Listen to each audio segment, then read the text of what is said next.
Operation Sindoor is far from over. आप अभी भी न्यूज़ में देख रहे होंगे कि किस तरह से इंडिया के फाइटर जेट्स को डाउन कर रही है एंड ऑल्सो INS विक्रांत ने कराची पोर्ट को डिस्ट्रॉय कर दिया है। आई एम श्योर आप लोग ये जानना चाहते होंगे कि इसके पीछे जो इंडिया का एयर डिफेंस सिस्टम है वो क्या है। दो इंडिया के पास रिटेलिएट करने के लिए बहुत सारे मिसाइल सिस्टम्स हैं, लेकिन इंडिया ने लार्जली 2 मिसाइल सिस्टम्स और एक ड्रोन यूज किया है। ये 2 मिसाइल सिस्टम्स हैं S-400 आकाश सिस्टम एंड जो ड्रोन है वो है इजराइल का हार्ट। S-400 जो है वो इंडिया का सुदर्शन चक्र भी कहा जाता है इसे। इस बार इसमें घुस गया तो वो बाहर नहीं आएगा।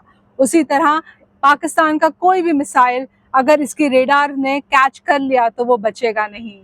ये रशियन एयर डिफेंस सिस्टम है जिसे इंडिया ने 2018 में 38,000 करोड़ की डील में फाइनलाइज किया था, जिसके तहत 5 स्क्वाड्रन ऑफ इंडिया को मिलने वाले थे, जिसमें से कि 3 ऑलरेडी डिलीवर हो चुके हैं और 2 अभी डिलीवर होना बाकी हैं।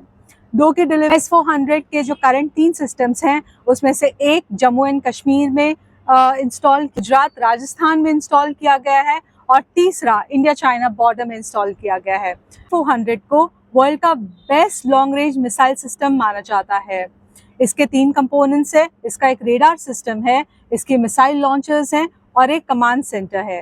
के रेडार्स इतने पावरफुल हैं कि 360 डिग्रीज की सर्वेलेंस करते हैं और चाहे वो एक एनिमी एयरक्राफ्ट हो या फिर बैलिस्टिक मिसाइल हो, क्रूज मिसाइल हो या फिर कोई ड्रोन हो, उसे ये 600 किलोमीटर की दूरी से देख लेता है। ना ही नहीं, इसका जो रेडार सिस्टम है वो साइमल्टेनियसली 80 टारगेट्स को एंगेज कर सकता है। अब बताती हूँ आकाश वेपन सिस्टम के बारे में। आकाश वेपन सिस्टम ये इंडिजीनियस सिस्टम है जिसे DRDO ने डेवलप किया है under integrated missile development programme. एक आकाश सिस्टम में 4 लॉन्चर्स, 4 रेडार्स और पर लॉन्चर पे 3 मिसाइल्स इंटीग्रेट हो सकते हैं।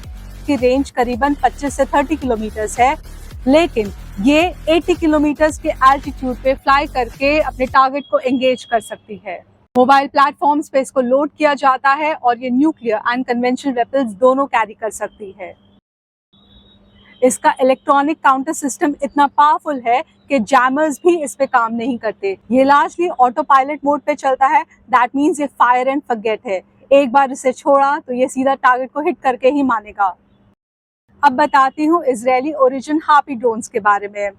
आपने इसका जलवा लाहौर में तो देखा ही होगा, जहाँ पे इसने जो अर्ली वार्निंग डिफेंस सिस्टम है पाकिस्तान का उसको न्यूट्रलाइज कर दिया। ये drones at a stretch 9 hours के लिए काम कर सकते हैं विदाउट स्टॉपिंग। ऑल्सो ये रेडार्स को हिट करते हैं। इन पर हाई एक्सप्लोसिव डिवाइसेस होते हैं, जैसे ये अपने टारगेट को अप्रोच करते हैं ये एक्सप्लोड कर जाते हैं।